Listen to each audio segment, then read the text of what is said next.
Fanya hivi ili uweze kuzima au kuzuia matangazo yasionekane kabisa kwenye simu yako.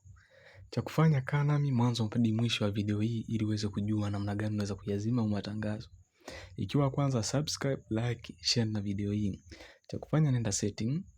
Ukishaingia setting, utatafuta sehemu iliyoandikwa more connection. Utafuta sehemu ambayo imeandikwa more connection kwenye simu yako. Utafungua hapo, alafu utachagua private DNS. Hapa baada ya kufungua hapa private DNS, ikiwa utakosa setting hii, utaenda kwenye searching bar setting, utasearch DNS. Baada ya kusearch utakuja hii sehemu ya, utahakikisha umechagua hii sehemu ya private DNS, alafu utajaza host name niliyokuandikia hapa ambao ni dns.adguard.com.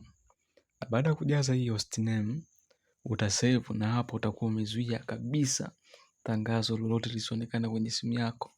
Ikiwa unapenda video kama hizi, share, like, pia comment. Wakati ujao ni kuandalia video inayohusiana na mada ambayo unaipenda wewe.